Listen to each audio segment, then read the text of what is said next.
J'ai envie de poser cette question. On me l'a posée parce que, bon, allez, c'est une question qui fait jaser, ça fait le buzz. L'affaire 2000 €. On a dit que le pasteur Joël Kabasele commence maintenant à estorquer de l'argent chez les fidèles, les enfants de Dieu. Vous dites quoi? Ça a choqué certaines personnes. C'est parti dans tous les sens. J'ai senti aussi un peu de la manipulation chez certains hommes de Dieu. Enfin, j'ai pas envie de trop parler, mais expliquez-nous, comment on peut comprendre ça, cet acte-là que vous avez posé? Pasteur,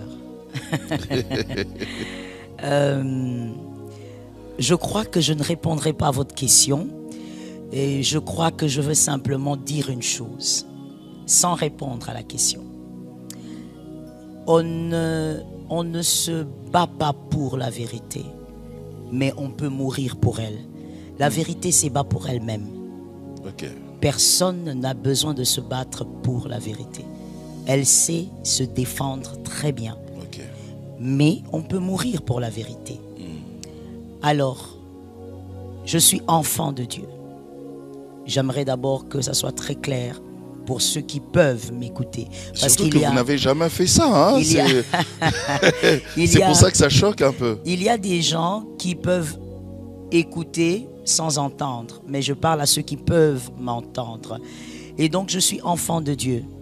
En tant qu'enfant de Dieu, il y a une chose que je sais depuis que je suis enfant, depuis que je rampe comme un bébé. C'est que rien ne peut acheter la grâce. Rien.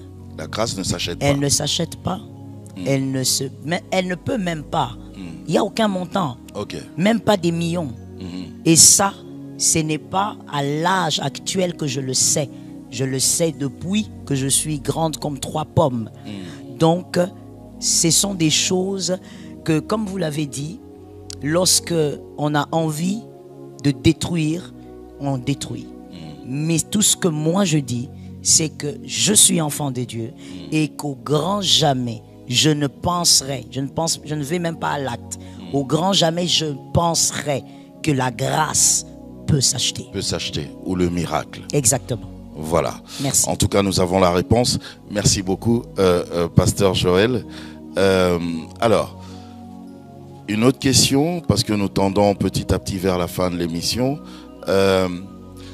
Bientôt, ce sera la fin de l'année. Oui. Alors, pourquoi des prières assez spéciales, enfin, on le voit dans nos églises, Oui. pendant justement cette période de fin d'année? Comme si les prières que nous faisons durant toute l'année ne comptent pas. On le fait pourquoi? Par peur ou par préparation de l'année prochaine? On le fait parce que le diable touche à la fin. On a peur d'être bouffé? Non, on n'a pas peur d'être bouffé. On comprend les principes spirituels. Vaut mieux la fin d'une chose que son commencement, a dit l'Écriture. Mais pourquoi l'Écriture l'a dit?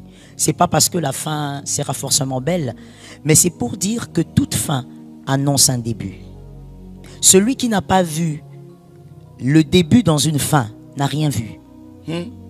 Pourquoi est-ce que nous, enfants des dieux, nous prions différemment? Je peux même le dire à la fin de l'année, parce que le diable s'élève autrement à la fin de l'année, pas parce que c'est décembre, mais parce qu'en touchant la fin de l'année, il a touché 2025.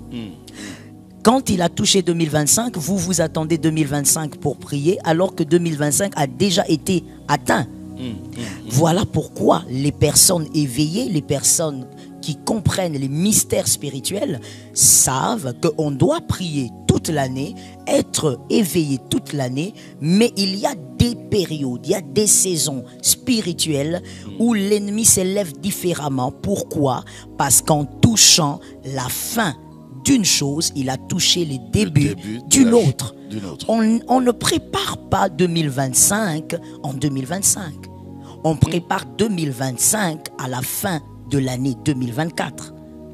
C'est que vous vivrez, pasteur, en 2025, c'est déjà préparé en 2024 à la fin de l'année. Si vous ne l'avez pas préparé, n'attendez rien en 2025. Oh, mais si je prie le 1er janvier? Les choses se sont déjà faites. La Bible dit, il donne la faveur à ses bien-aimés pendant leur couche. Pourquoi c'est pendant la couche qu'il nous donne? Mais parce que justement, c'est lui qui a touché la nuit, a touché le matin.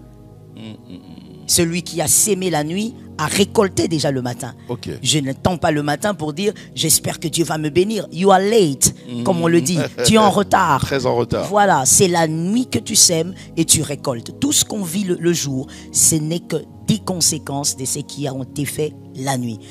Et c'est ce qui se passe en 2025.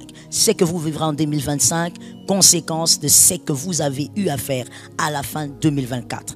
À la fin 2025, vous vivrez aussi des choses. Vous allez imposer des choses que vous vivrez en 2026. Donc voilà, ce n'est pas une psychose que les hommes de Dieu essayent d'entretenir. Non, pas du tout. Les hommes, comme je dis, éveillés, les hommes qui comprennent les choses spirituelles savent que même le diable, il sait que la fin d'une chose n'est pas seulement une affaire de fin, mais ça annonce, c'est la prophétie d'un autre début. Et c'est très important. Mais il y a quelqu'un qui m'a dit que l'ennemi a déjà changé aussi de stratégie, hein. C'est-à-dire qu'il n'attaque plus vers la fin d'une année, mais il peut commencer à attaquer au milieu de l'année prochaine. Non, mais pasteur, l'ennemi attaque tout le temps. Déjà, il faut corriger ça. L'ennemi attaque tout le temps. On ne va pas dire que l'ennemi attaque que à la fin de l'année. Non, nous disons à la fin de l'année, l'ennemi se lève pour modifier 2025. Parce qu'il sait que c'est à la fin justement que les choses se décident. Exactement. Parce que je dis modifier, pourquoi? Parce qu'il est écrit, il y a le projet de paix et de bonheur pour vous. Donc pour 2025, Dieu a établi des choses.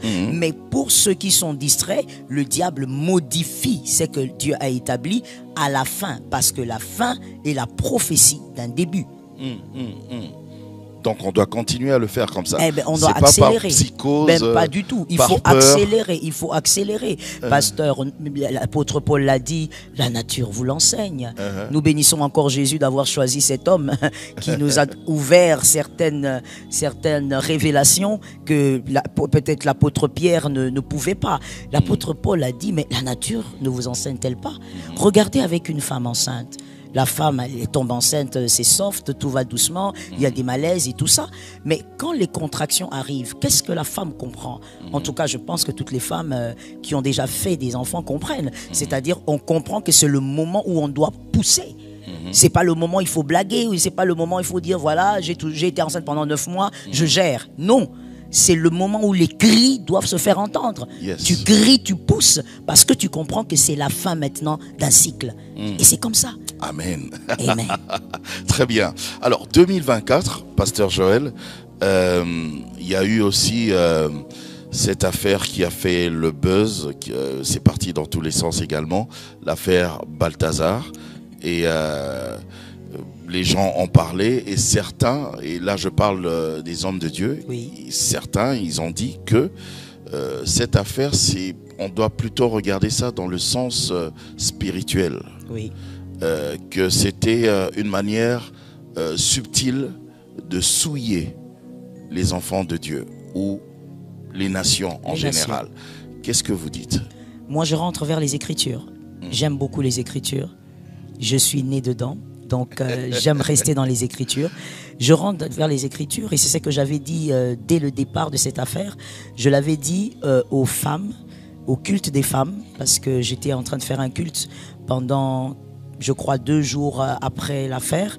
Et j'ai fait un culte avec les femmes. J'ai donné un ordre à toutes les femmes. Premièrement, de ne pas écrire ce nom-là. Évitez même de le citer. Voilà, moi, je ne veux pas le citer, tu vas remarquer. Pourquoi? Mais il y a des gens déjà qui s'appellent Balthazar. Oui, dommage. Parce que je rentre aux sources.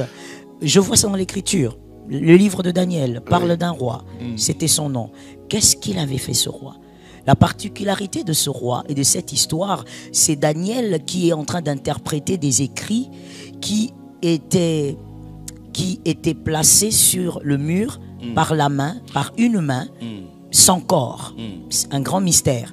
Mais pourquoi? Parce que ce roi qui portait le même nom était en train de festoyer avec ses femmes et des prostituées.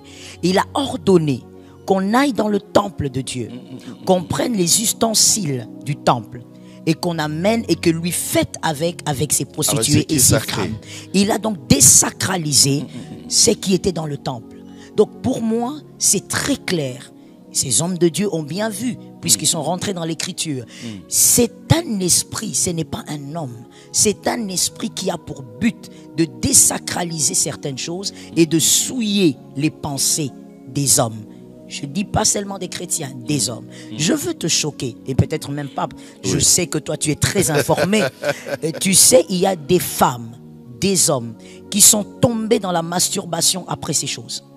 Non. Qui vivent. Moi, j'ai reçu le témoignage d'une dame et je bénis encore le Seigneur pour sa vie. Je sais qu'elle me suivra. Elle saura que c'est elle. Et je lui dis ici, je bénis Jésus pour ta vie, pour ton courage, parce que plusieurs sont dans son cas mais n'ont pas eu la force. Elle est venue me voir. Elle m'a dit, maman, je dois te dire la vérité. J'ai reçu quelques vidéos de ce monsieur-là, mais depuis là, c'est une femme mariée avec 4 enfants. Oh. Mais depuis là, je suis tombé dans la masturbation. Oh là là. J'ai un homme qui, avec qui je ne me suis pas plaint, en tout cas, au niveau de l'intimité jusqu'ici. Mais maman, tu es ma mère, tu es mon pasteur, je dois te le dire. Je suis tombé dans la masturbation et j'arrive pas à en sortir.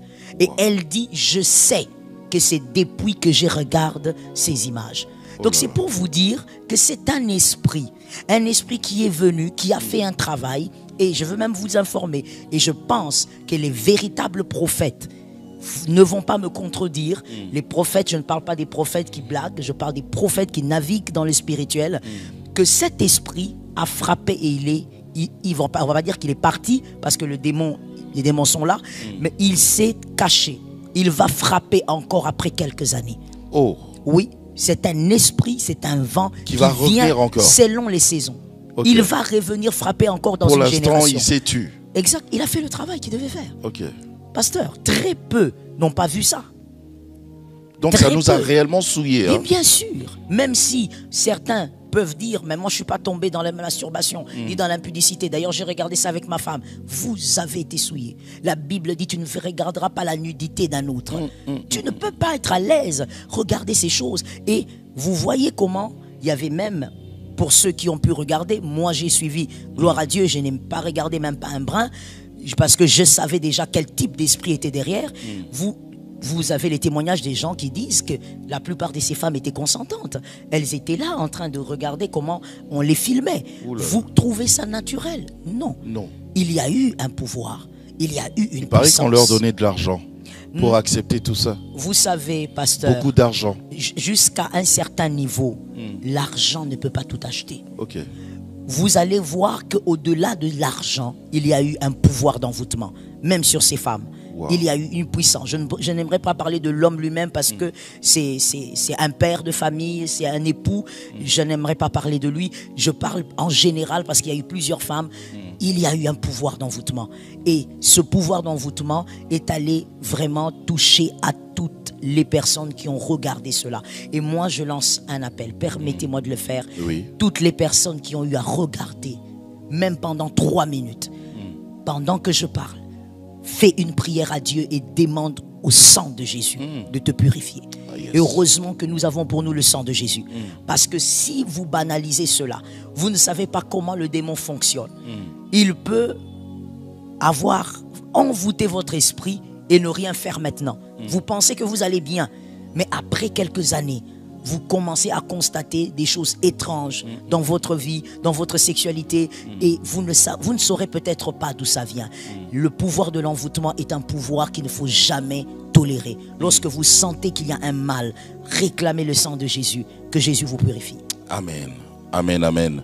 Amen. Parce qu'en même temps, dans l'église, c'est clair, les enfants de Dieu, ils savent qu'on ne doit pas regarder de la pornographie. Oui.